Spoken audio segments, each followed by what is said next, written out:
Miami culture in the 80s, this was the prime of gangs in Miami when I started doing. The late 80s is when Miami had gangs like probably never ever again in its history.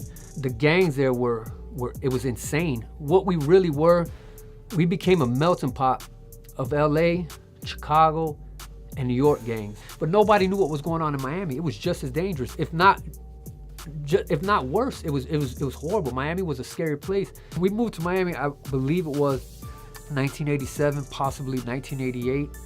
My mother had just retired from the NSA, and that's how we ended up in Miami. Then, strangely, though we were Army, we ended up in the Homestead Air Force Base. Homestead Air Force Base, instead of putting us on their military base, they found us some nice housing surrounding the military base. So we ended up in Naranja, crime-infested, crack, prostitutes, when my father and mother got divorced. And we moved to Miami. I went to a school that, to this second, kind of cringes it's the worst school that I probably ever existed, that I could have ever thought of. Kids were beating up teachers, pistol whipping them with guns. They beat up a teacher so bad one time, the teacher was under the car. The kids were stabbing each other. So when there was a riot, it was a serious riot, the staff couldn't maintain it. Staff didn't give a damn. And I literally started skipping school because I was getting busted up. I didn't belong to anybody. I was a skateboarder, so I didn't fit in with anybody. So eventually, my mom caught wind of it, and she would see the black guy. What the hell? You fighting this school? And I was like, Mom, I'm not going to that school. I'm not going back. I got jumped again, me and some of my friends, and I was crying, outraged. These girls ran up to this Puerto Rican gang called the 299 Boys and the 308 Four Horsemen, and they told man, hey, go protect that kid, man. They beating him up again. I don't want to see him beat up. He's in our class. He's a good kid. So this kid came up to me and he said, hey, I remember he said, little dog, you're gonna ride with me now. And his name was Lil Tony. Once I hung with Little Tony, I wasn't a victim anymore. It was a matter of protection. I joined the gang indirectly for protection. And I didn't even officially join yet. This is just how the abuse stopped. And eventually the gang caught wind of it that was in my neighborhood in Naranja, and a guy came up to me, real famous gangster over there, and said, hey, listen, come here, little dog. He said, you cool people. I like your sisters, they're cool. I like playing on your Nintendo. He said, if I catch them guys coming from Leisure City over here again, I'm gonna whoop them, I'm gonna shoot them, and I'm gonna come in, I'm gonna shoot your family. He said, you got it?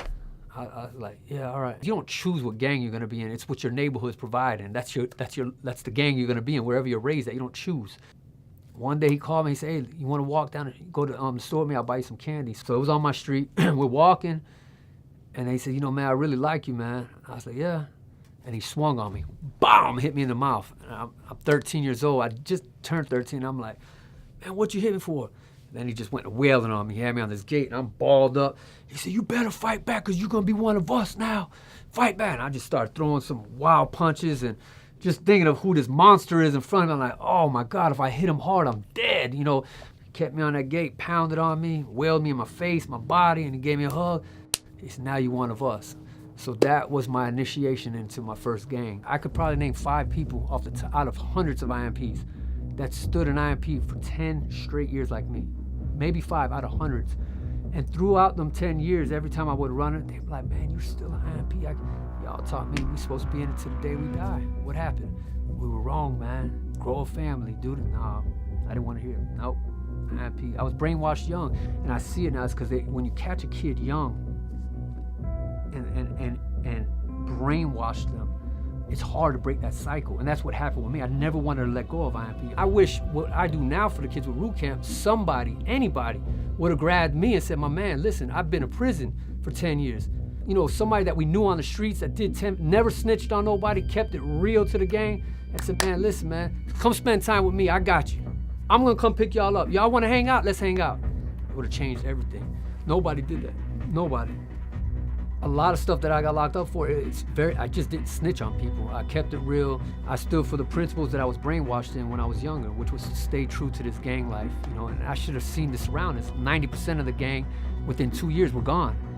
Either snitching, raising, that whole thing, you never get out, that's an absolute lie. I went to a Zulu Nation party, the breakdancers and stuff in Orlando, to DJ Ruckus. And while he was DJing, there was a video.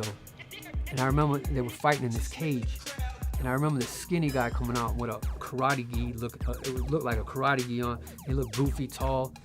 I said, man, look at this goofy dude. And so my partner said, dude, that's the best fighter in the world. I said, what? And I remember for 2 hours, because he had UFC 1, 2, 3, I think like up to 5 UFC back. I didn't pay attention to nothing at that party but these fights. So a friend of mine said, hey man, that guy's uncle just opened a gym right up the street from your house. I said, freaking shit, the Carlson Gracie team. Boom, I go sign up and I started boxing at Roxy's at that time. And that was the hottest thing to box at in Orlando. Everybody knew about Roxy's, ran by Bobby Dixon. And I went undefeated in my box. I actually started boxing to relive my childhood fears. Even though I had been fighting in prison, survival fighting, and I had been punched and throwing punches and no rules, knowing knives can come out, knowing razors come out of people's mouths and you get cut up. I wanted to know what it was like to fight a man one-on-one with no knives, with no guns, man-to-man, to see if I could stand up in the paint and keep fighting. I told them I would continue fighting for them until I lose one fight, and I got locked up the week after that. When I left prison, I went to live in LA in Inglewood. And right away I had 2 fights set up. I had one set up in New York, in Rochester, my first MMA fight.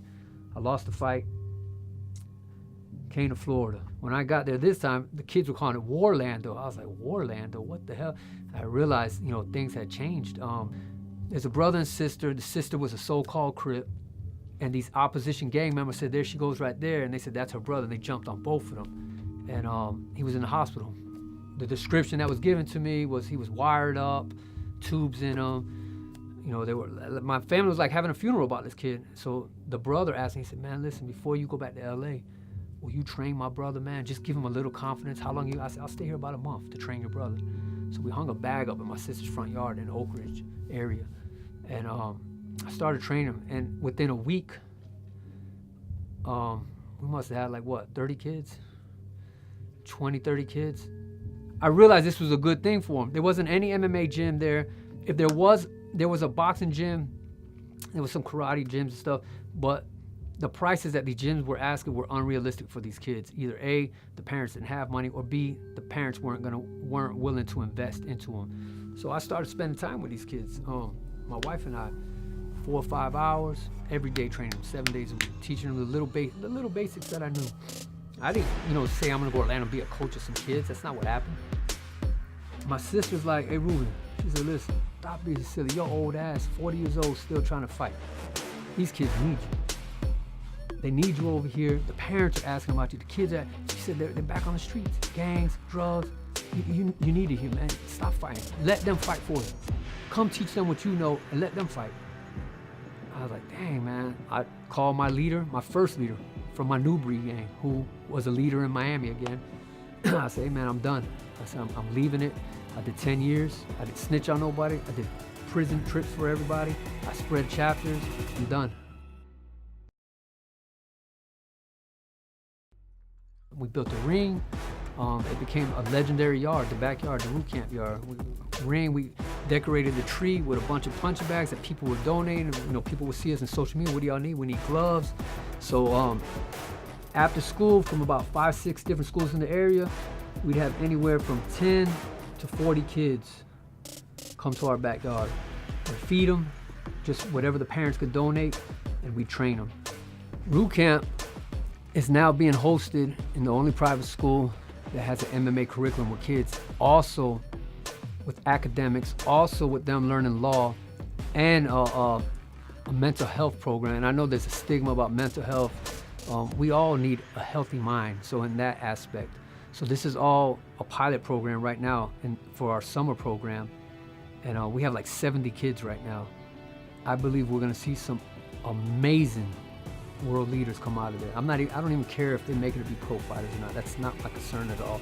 Most won't make it. The statistics show that. And I don't care.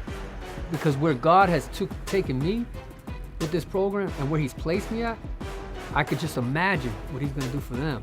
So where Root Camp is headed, I have no idea. But I know it's in good hands. And that's all I can say. I know it's in good hands.